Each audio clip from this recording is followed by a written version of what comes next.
Um assunto que nos provoca, que diz respeito a uma condição, a um estado que muitas vezes é confundido pela condição exterior, confundido com a liberdade, como prevê a nossa Constituição, a potencialidade ou a condição de ir e vir. Se eu tenho condições de ir e vir, sou livre. Mas nós não podemos nos restringir a isso. A liberdade tem outros coloridos, tem outras camadas, tem a ver com outros campos da nossa vida, que a gente tem um destaque muito especial, agora, nesses nossos dias, chamados dias de carnaval, onde as pessoas, de alguma maneira, usam a expressão brincar o carnaval, associam o carnaval com a liberdade, e aqui, mudando para Pindamonhangaba, eu descobri que tem um bloco das dondocas, né? Que os homens se sentem livres para se vestir de mulher, e vão fazendo essas associações de liberdade com esse tipo de coisa. O carnaval é uma daquelas datas, ou um daqueles eventos, que o cristianismo pegou emprestado, ou ressignificou de outras culturas. Então, por exemplo, 25 de dezembro, a Saturnália era algo que já era comemorado ao Deus Sol, o cristianismo ressignificou e adotou como Natal. O batismo era uma coisa que os egípcios faziam, muitos anos antes de Cristo, mergulhando nas águas para purificar, e o cristianismo ressignificou e falou, não, agora é morrer para o mundo, nascer para uma nova vida, e o João Batista, então, começou esse processo ao qual o próprio Jesus se submeteu, e nós nos submetemos hoje também, porque foi ressignificado, não foi inventado pela igreja, não foi algo que foi deixado, idealizado para isso, não, recebeu uma nova leitura, um novo significado e uma nova aplicação, e o carnaval é uma dessas coisas. O carnaval, povos bárbaros já celebravam muitos séculos antes de Cristo, mas a ênfase maior, a Idade Média vem avançando, a igreja vem trazendo as suas regras, e a chamada Quaresma, os 40 dias antes da Páscoa, intensificava a igreja católica, intensificava as práticas ascéticas, suspendia o consumo de carne, suspendia o consumo de bebida, suspendia a ida às festas e coisas nesse sentido. Então 47 dias antes do carnaval, ou melhor, antes da Páscoa, celebrava-se o carnaval. 47 dias, agora reduziu um pouquinho mais. Estou contando para você a história, falando no século XVI, como é que funcionava isso. Qual que era a ideia então? A ideia é a seguinte, se nós vamos ficar 40 dias sem comer carne, vamos comer carne pra caramba, antes de começar os 40 dias. Essa era a ideia. Se a gente vai ficar 40 dias sem poder fazer nada, então vamos, uma semana antes a gente vai...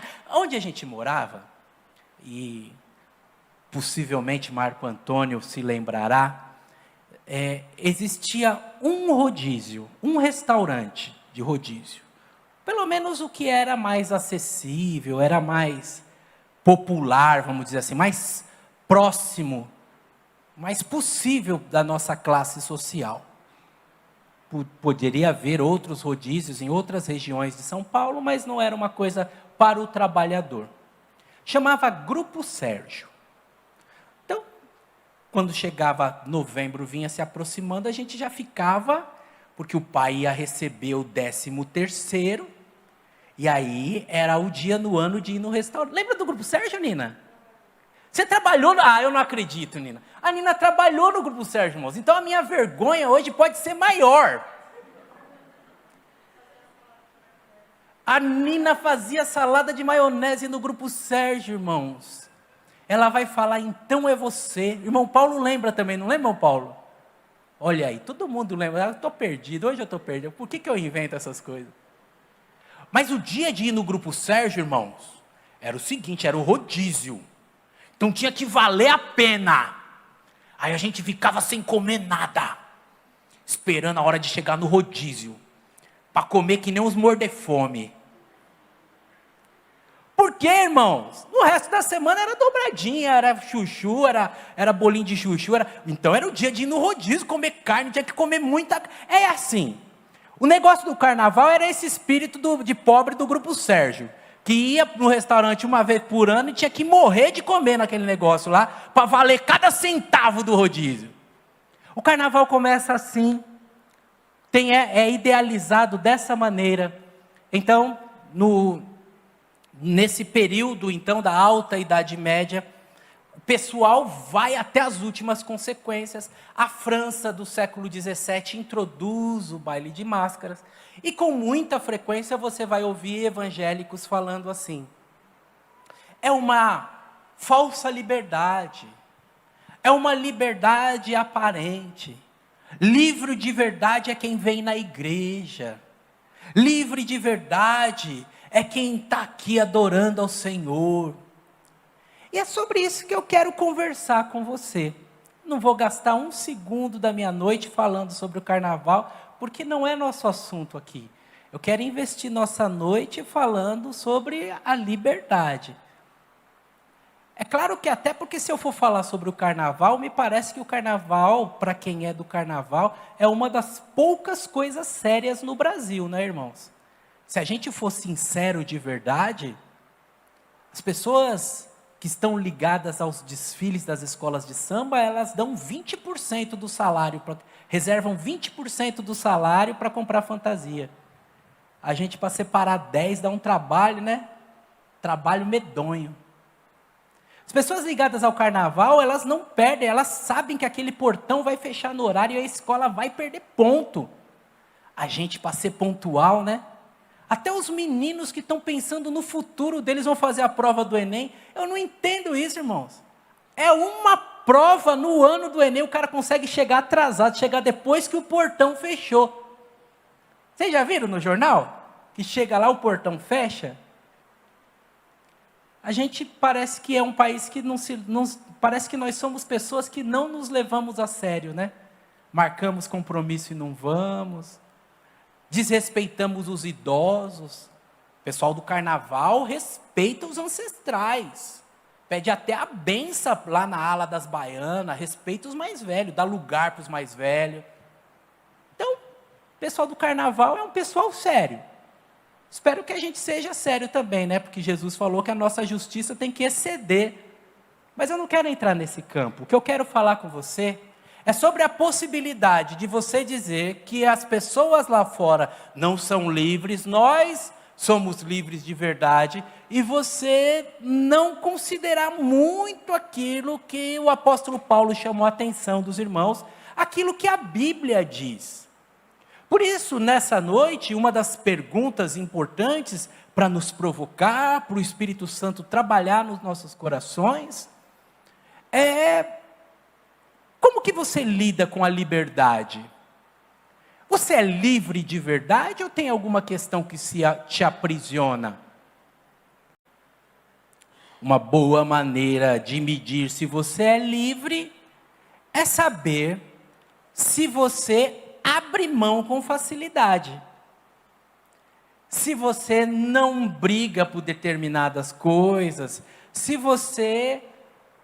Sabe aquela coisa que você conversa com o seu cunhado, que de repente bebe demais, de repente fuma, e isso está fazendo mal para o sistema respiratório dele, e você fala assim: rapaz, para com isso, está fazendo mal para a sua saúde. E ele fala assim: não, eu paro quando eu quiser. Você conhece alguém que fala isso para você? Eu paro quando eu quiser? Já ouviu essa frase? Ela diz: eu paro quando eu quiser, mas não para. Parece que é livre, mas não é livre. Abrir mão espontaneamente. Poder ficar sem brigar, ficar sem fazer escândalo. E aquilo que eu não consigo abrir mão, é exatamente isso que me escraviza. É exatamente isso que se coloca como Senhor da minha vida. E muitas vezes, irmãos, esta entrega do senhorio da minha vida, ele é voluntário, mas nós não percebemos. Um pensador chamado Etienne de La Boétie, nascido em 1530, morto em 1566, vida curtinha, 36 anos. Eu fico maravilhado como esses caras de antigamente, com poucos anos que eles viviam, escreviam tantas coisas fabulosas. Ele escreveu um livro chamado O Discurso da Servidão Voluntária. Por quê que as pessoas se submetem a um tirano espontaneamente, sem brigar? Por que a gente é escravo? Por que a gente é escravo e ainda acha bom? Por que a gente é escravo e não briga? Por que a gente é escravo e não percebe que é escravo? Quando você está lendo a Bíblia Sagrada, tem um momento que os fariseus falam para Jesus assim: nós nunca fomos escravos. Ué, mas no Egito vocês eram o quê? Ué, mas na Babilônia qual que era a condição de vocês? Nunca fomos escravos. Então a pessoa é escrava e Jesus vai para além disso e diz: não, vocês são escravos do pecado. Por que a gente não percebe, irmãos? A gente é escravo e acha que é livre. A proposta do Etienne La Boétie passa por 3 lugares. Em primeiro lugar, ele diz que nós somos escravos por causa do costume. Quem nasceu numa determinada condição é como o peixe, que pergunta o que é a água para o peixe mais velho. Eu queria encontrar água, e ele falou: mas você está na água, você está nadando. Ah, está brincando. Me falaram que a água... Não, é que você está naquele sistema, você já entrou ali, você já viu seu pai passar ali, sua mãe passar, você não percebe que você é escravo.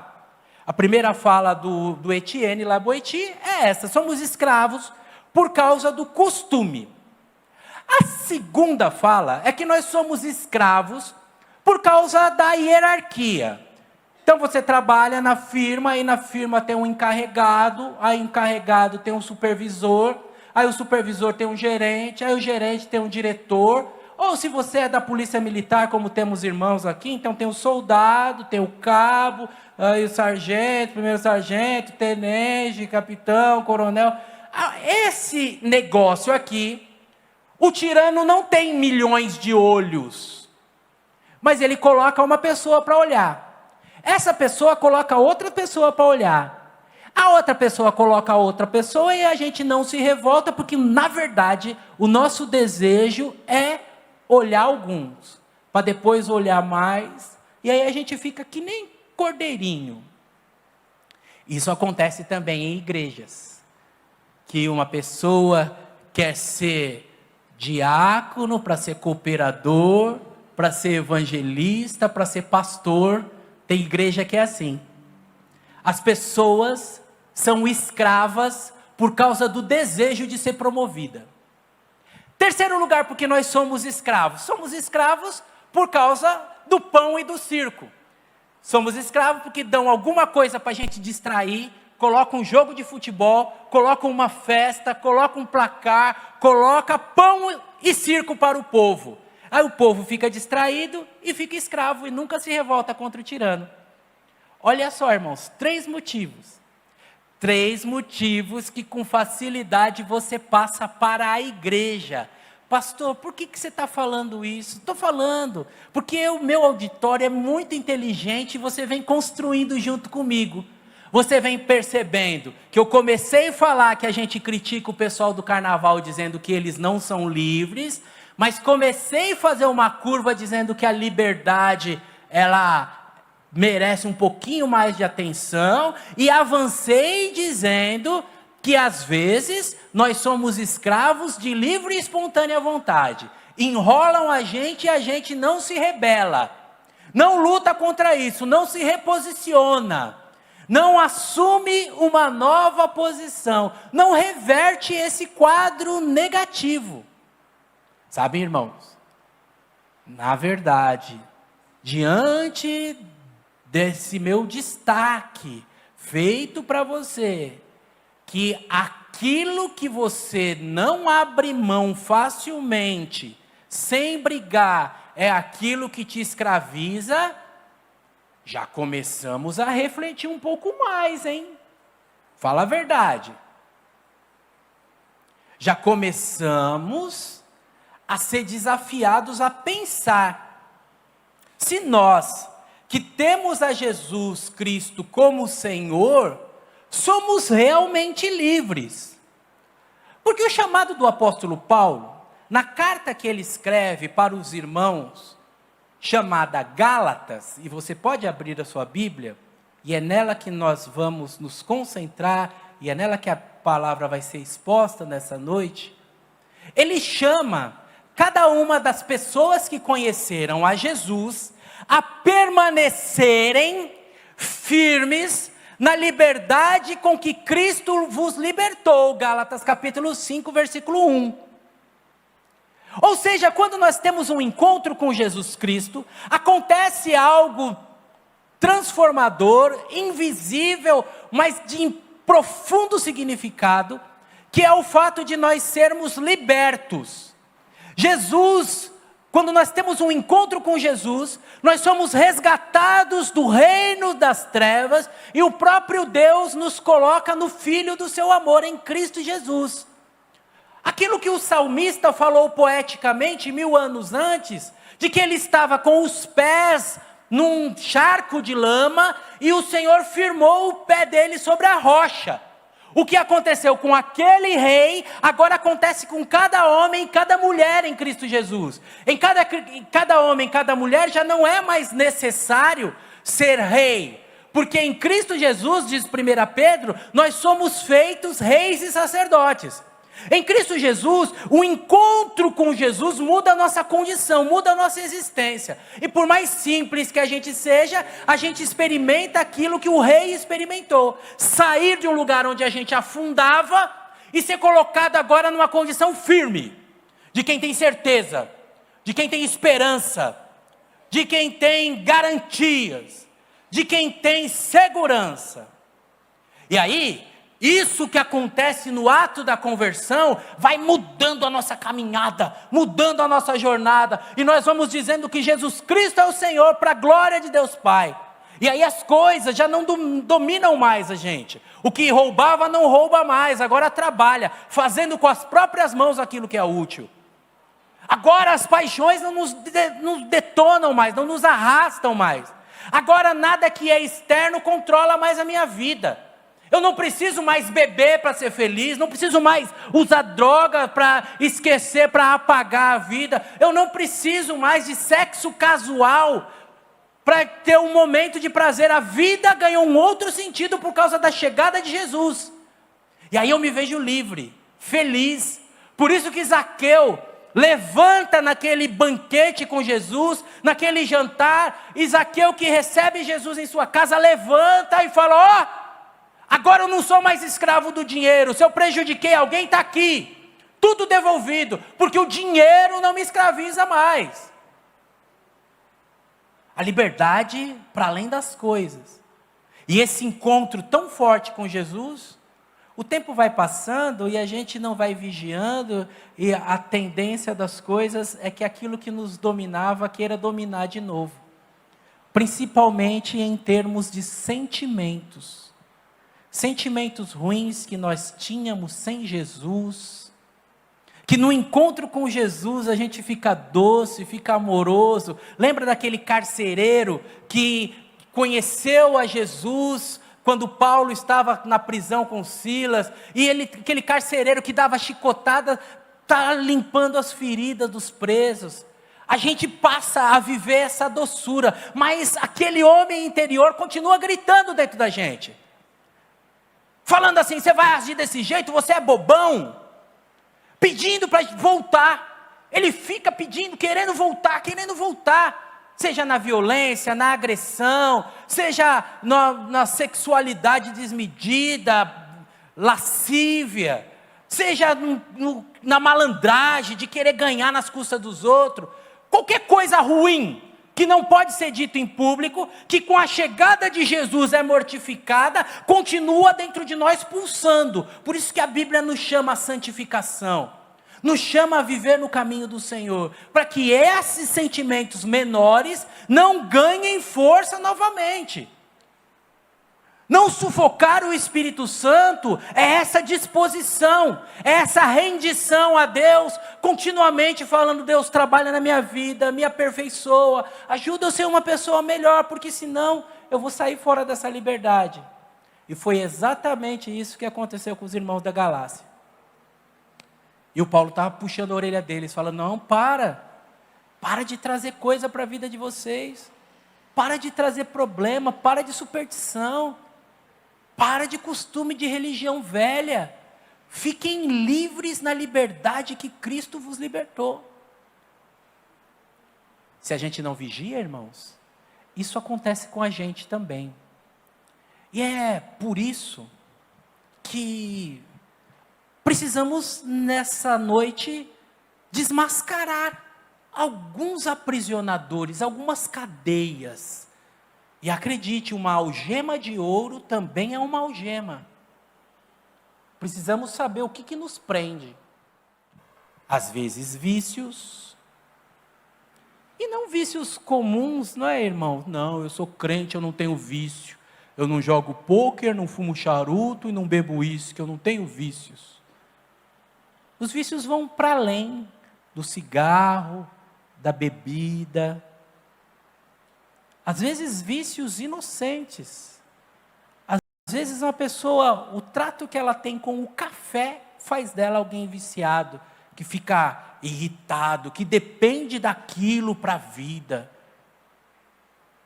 O domínio próprio é um dos frutos do Espírito, um colorido do fruto do Espírito, que cada um de nós precisa desfrutar das coisas boas da vida, irmãos. Você sabe que eu falo aqui, eu não trato vocês como criança, eu trato vocês como adultos.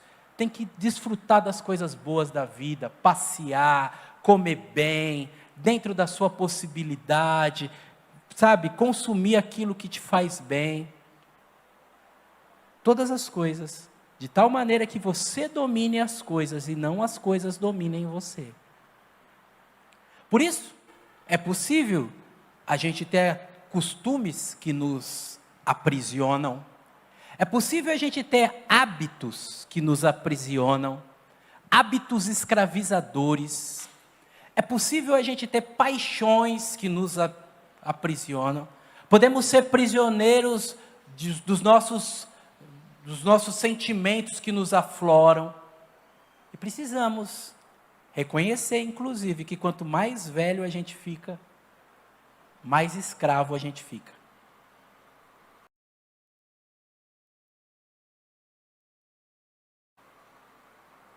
E o chamado dessa noite, para permanecer livre na liberdade que Cristo vos libertou, tem um caminho, que você que já está com a sua Bíblia aberta em Gálatas capítulo 5, é explicado e vai te ajudar muito nessa noite, é uma noite de solução para você, nos 4 versículos, começando do verso 13. Gálatas capítulo 5, do 13 ao 16.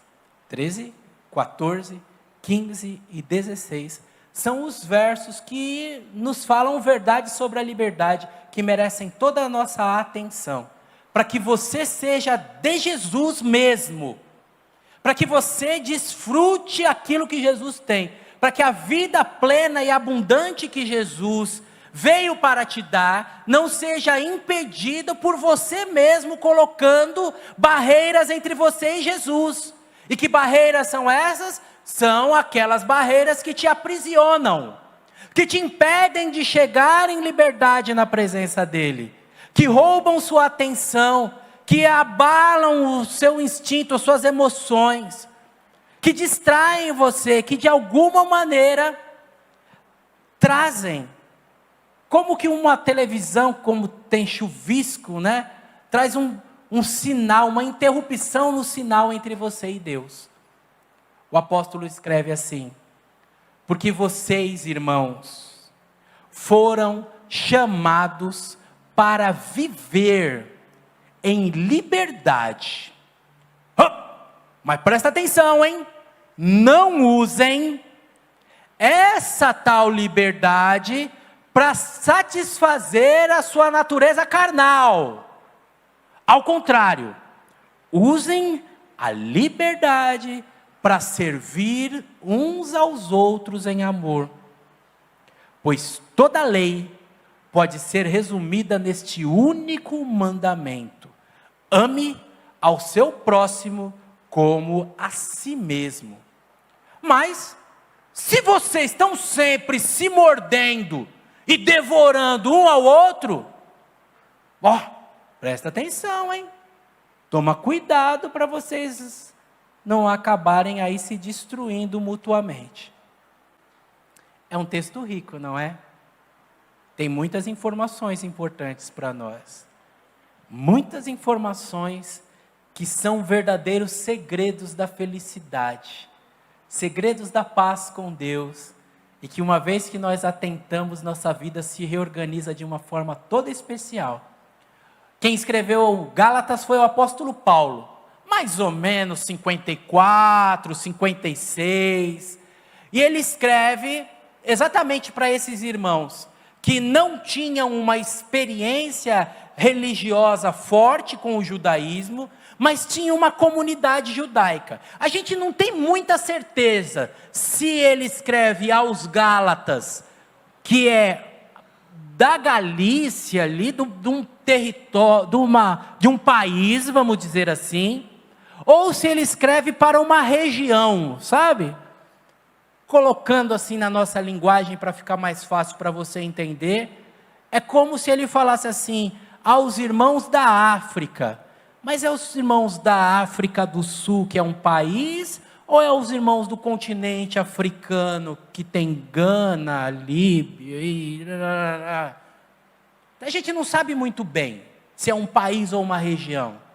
Mas o que a gente sabe é que aquelas pessoas daquela localidade, elas tiveram um contato com o judaísmo, com uma série de preceitos, uma série de regras, uma série de leis, um monte de rituais, de dias, de cuidados, de questões, de comidas, de datas para guardar. E aí veio Jesus, e a mensagem de Jesus chegou, e aqueles irmãos se converteram, aceitaram Jesus, mas naquele meio falou, tem Jesus, mas a gente precisa guardar o sábado, hein?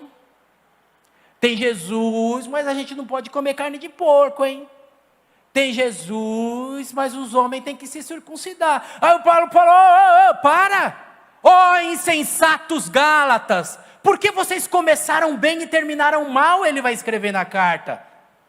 Vai escrever, irmãos, esse chamado de atenção para eles perceberem que Jesus muda a nossa vida, nos muda de dentro para fora, e que nós não precisamos nada além de Jesus para ir para o céu. Que o bem que a gente faz, que o bem que a gente é consequência de ter Jesus. Que aquilo que a gente abre mão porque ama Jesus, e não precisa mais. Mas a gente não faz mais para ser salvo. O Paulo descobre naqueles irmãos uma coisa que é bastante interessante, talvez você não tenha se atentado para isso, mas é muito sério. A liberdade, irmãos, a liberdade é uma coisa insuportável. A liberdade é uma coisa que nós, em grande maioria, não estamos prontos para ela. Por dois motivos. Primeiro, porque a liberdade vai cobrar de mim responsabilidade. Eu lembro quando eu pastoreava em São Paulo, um irmão falou para mim assim, pastor, em quem que eu tenho que votar? Vota de acordo com a sua consciência, você é livre. O voto é secreto, eu não posso falar isso para você. Não, pastor, é muita responsabilidade para mim. Eu já ouvi jovem falar assim, pastor, com quem que eu tenho que casar? Você está doido, é? Você está doido fazer essa pergunta para mim? Pastor, eu peço a conta do meu emprego ou não? Que isso, você pede aí, depois você não tem com que se sustentar, vai bater lá no meu portão. Fala, pastor, o senhor falou para eu sair do emprego, agora vem buscar meu salário aqui, é dia 5. As pessoas, e talvez você, não esteja pronto para a liberdade. Porque se eu falo para você assim, não,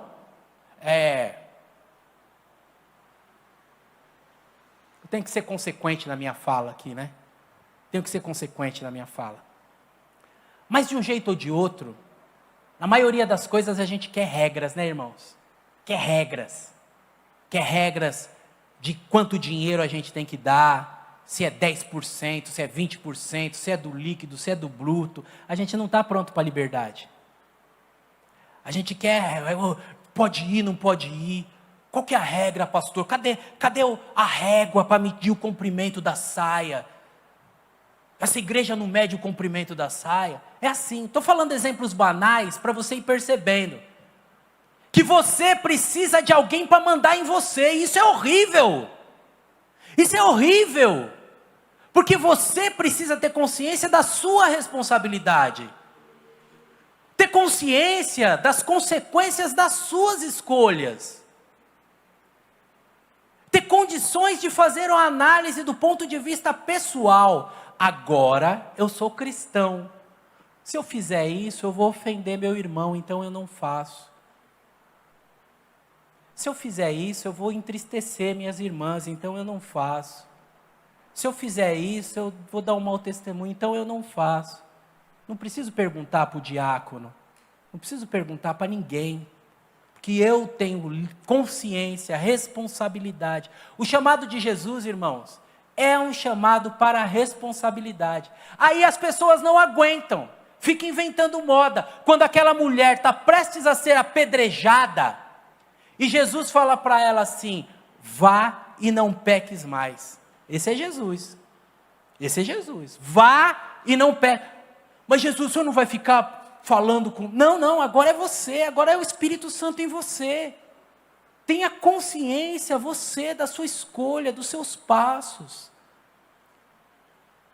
Não entrega a sua vida a nenhum tirano, não. Por isso que tem tanta gente que está entrando em processo com a justiça para reaver imóvel que doou para a igreja. Sabe por quê?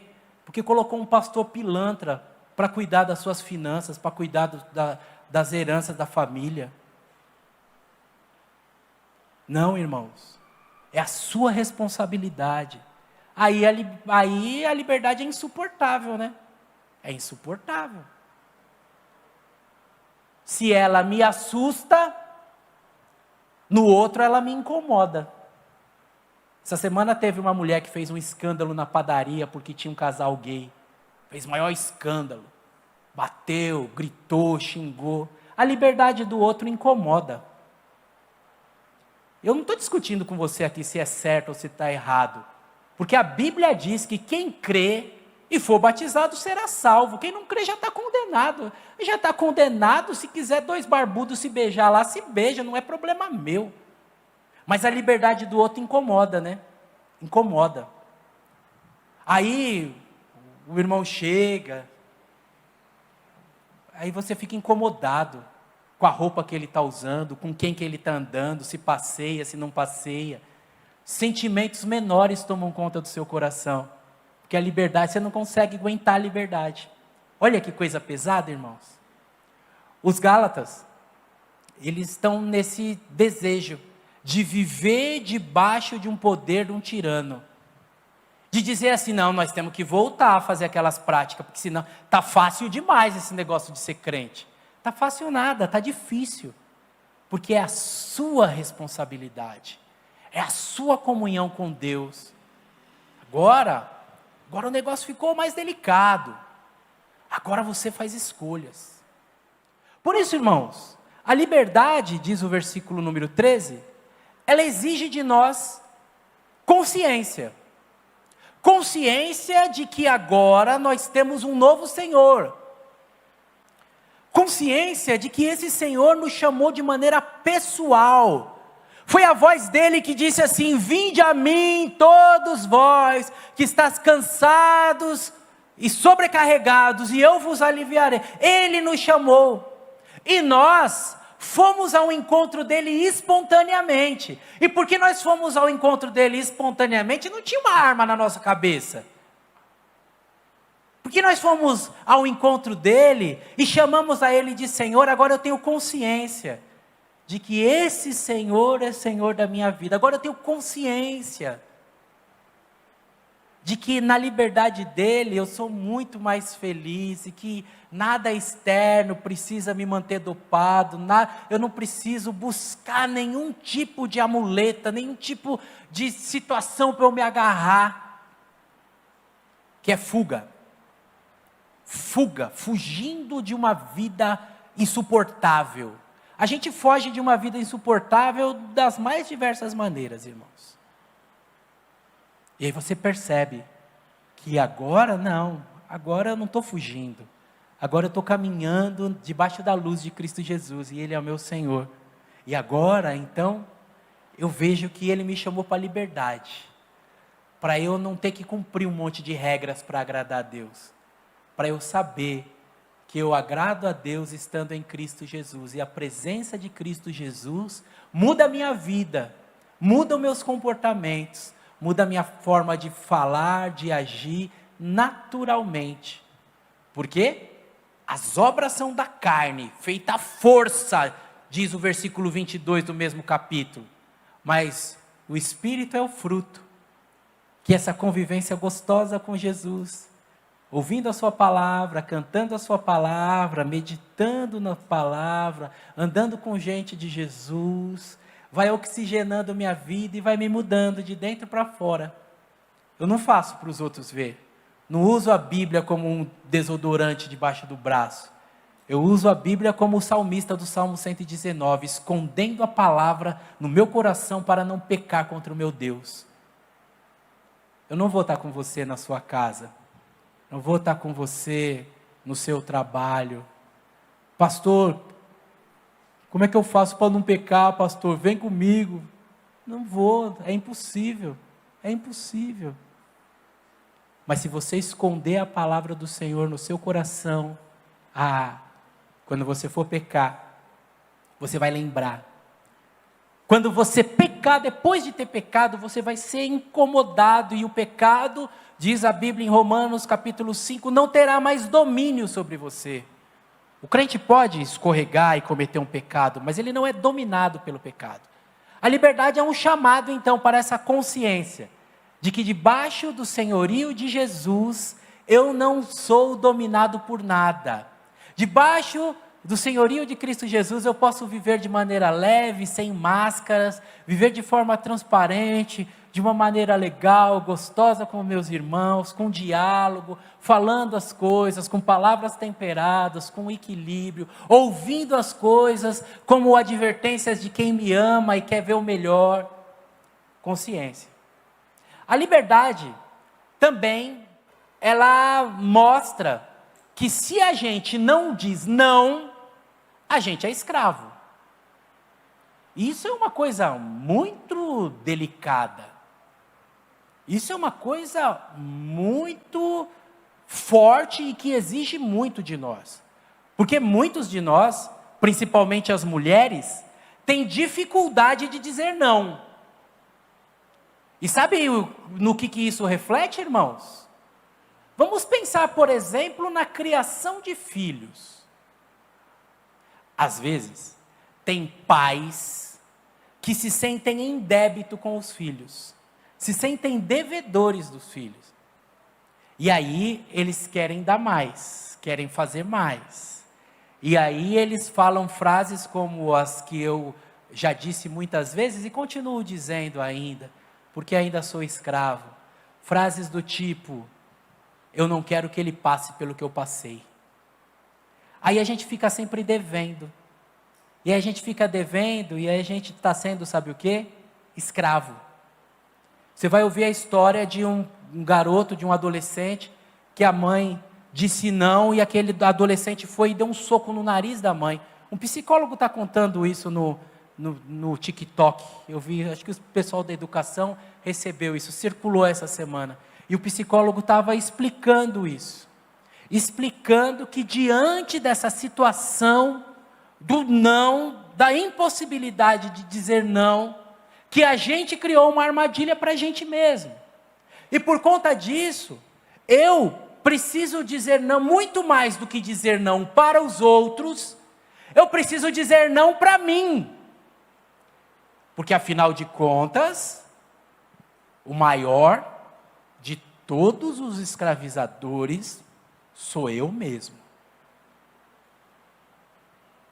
É isso mesmo, irmãos. Os meus impulsos, as minhas paixões. Eu lembro da história de 3 pastores. 3 pastores que, num dia frio, estavam indo uma atividade e pararam. E seria no outro dia aquele congresso.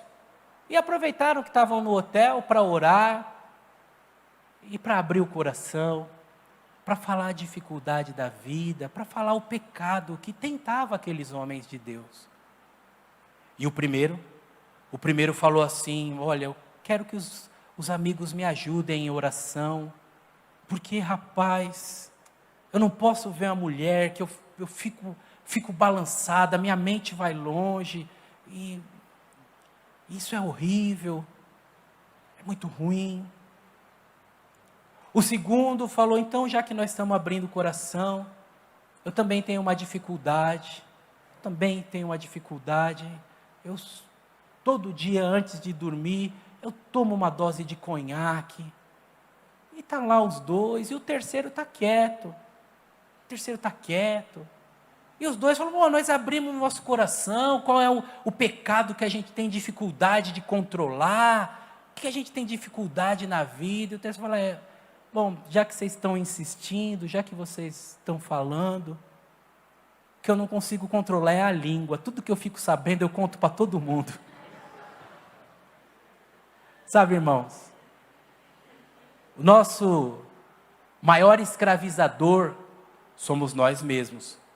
Tem gente que não consegue ficar sem falar, sabe uma coisa e sai correndo para contar para todo mundo.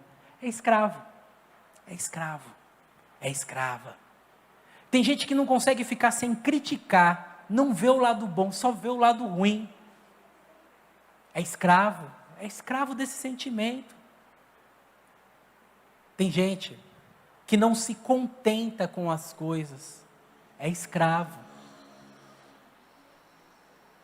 Os estoicos, os epicuristas, para ser mais precisos, eles eram conhecidos por ser pessoas que tinham a satisfação como um objetivo principal, satisfazer os apetites como objetivo principal. Mas diferente do que as pessoas pensam, eles tinham um critério que era muito interessante, que era o seguinte: eu vou me satisfazer com as coisas simples. Porque se eu desejar coisas muito elaboradas, eu não vou conseguir chegar lá. E aí eu sempre vou estar triste, e o objetivo da vida é não estar triste. Então,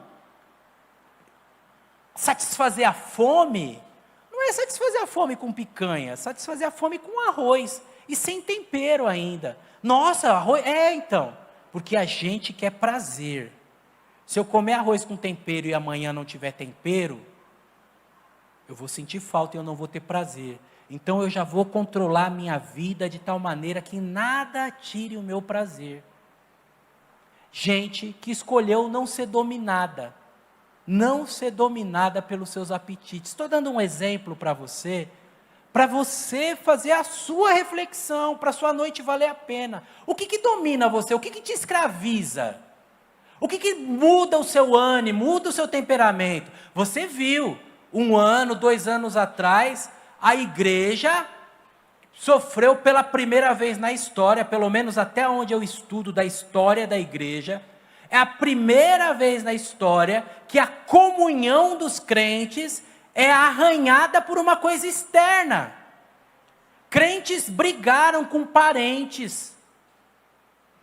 Crentes saíram de igreja por causa de político, seja o político A ou seja o político B.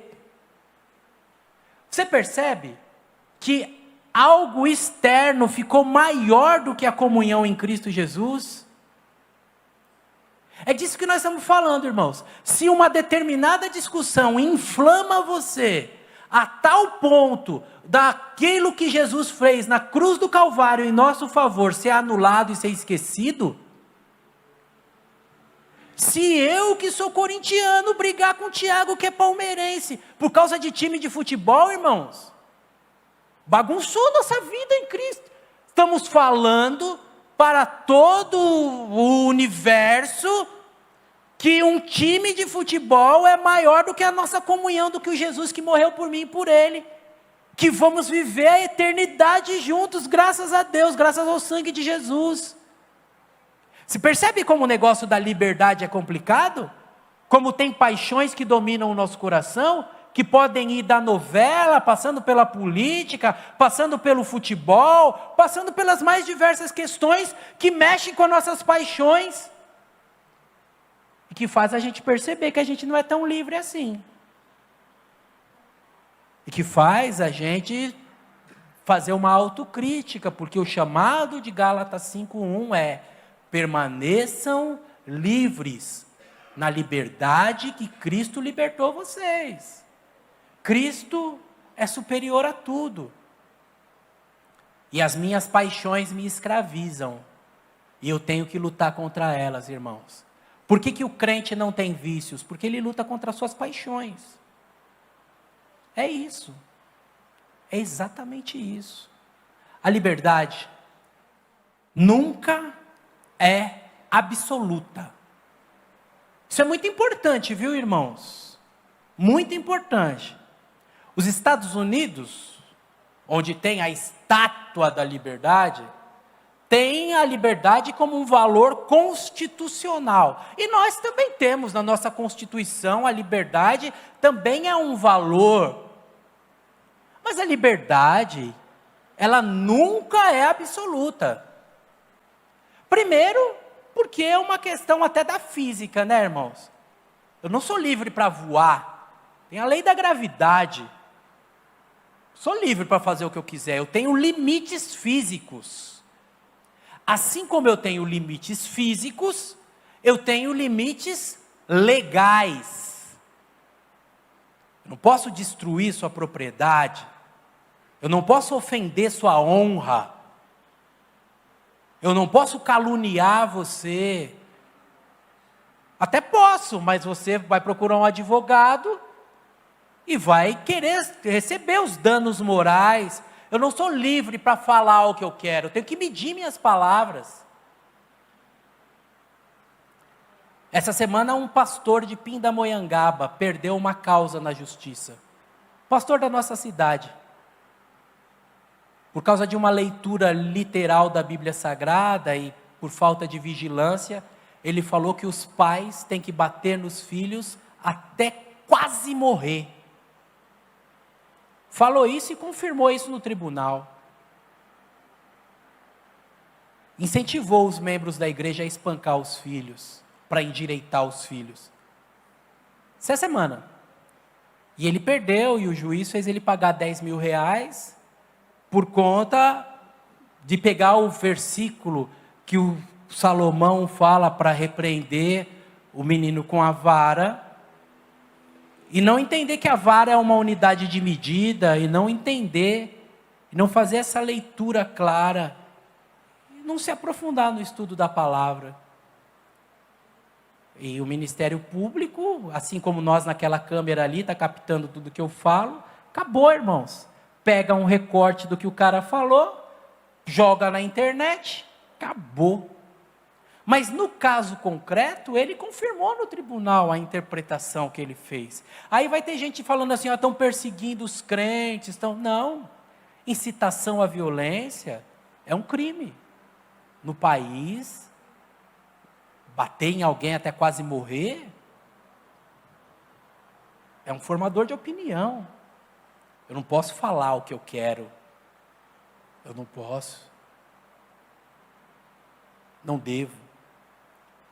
Não existe, irmãos, liberdade absoluta.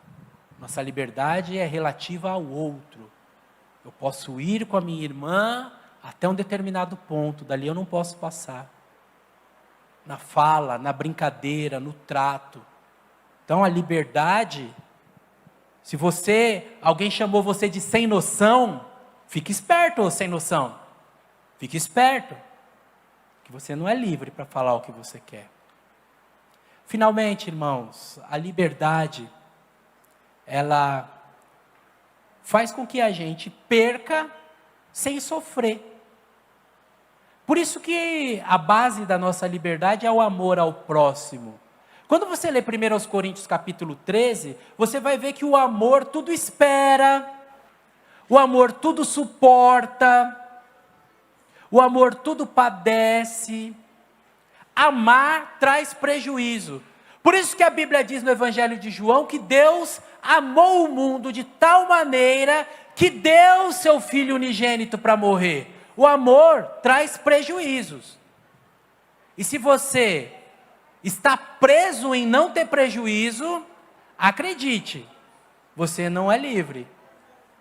Aquilo que você não se dispõe a perder, te aprisiona. Por isso que o amor, às vezes, está baseado em deixar ir. Tem que deixar ir. Isso é o amor. Ame o seu próximo. E qual o critério, pastor, para amar o próximo? Ame o seu próximo como a si mesmo.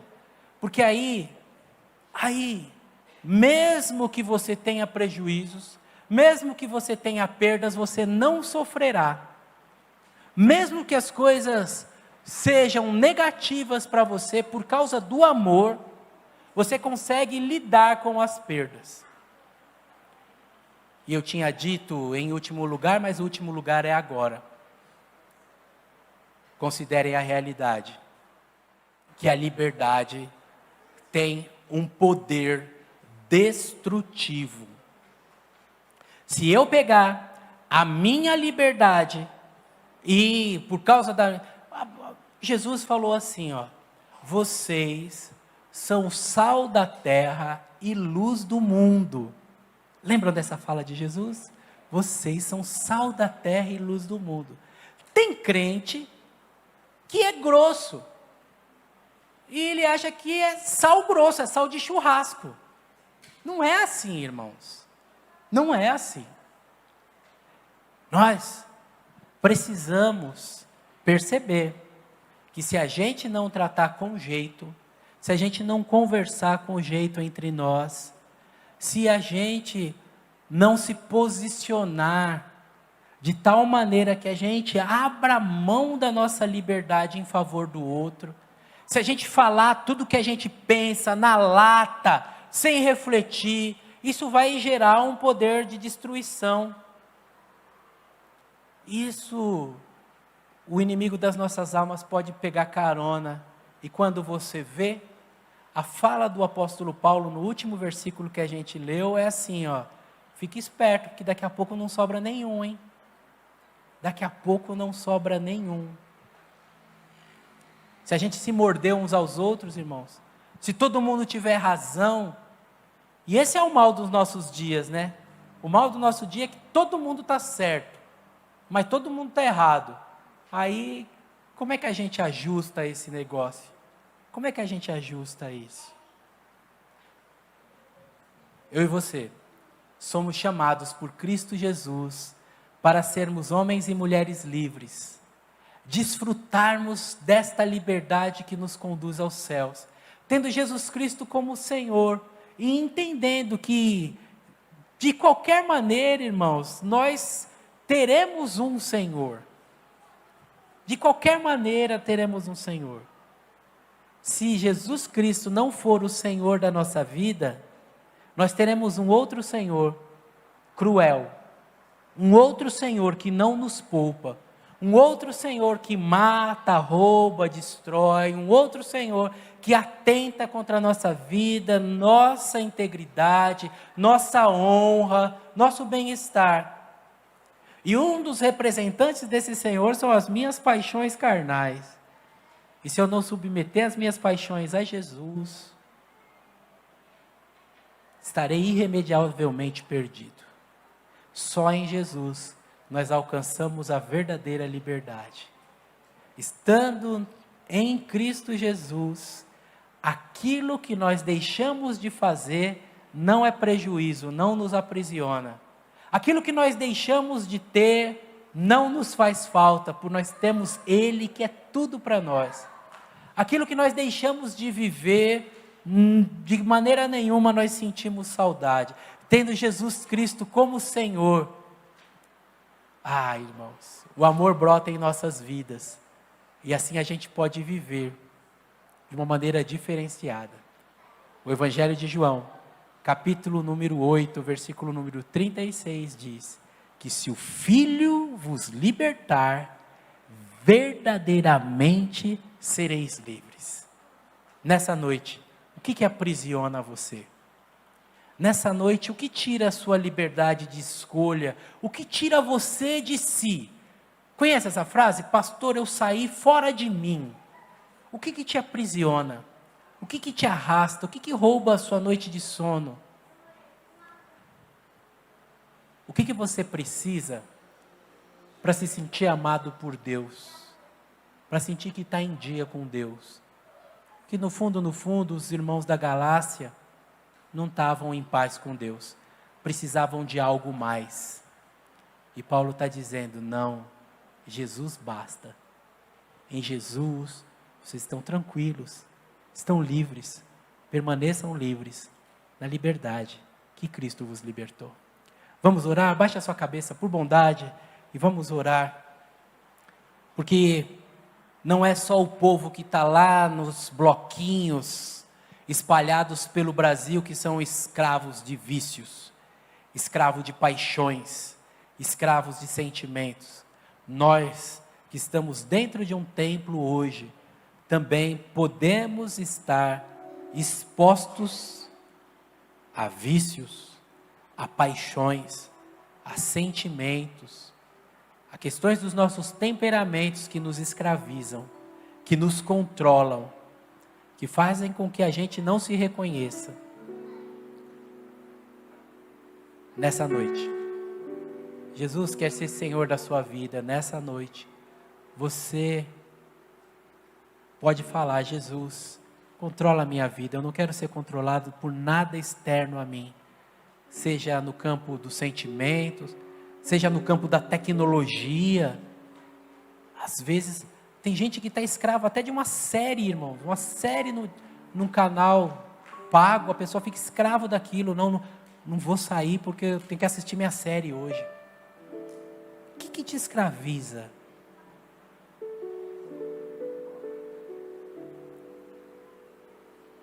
Pastor, tem uma questão que toma dos meus sentimentos e exige muito de mim, eu quero reorganizar isso. A partir dessa semana, eu preciso da força de Jesus para vencer essa força interior que me aprisiona.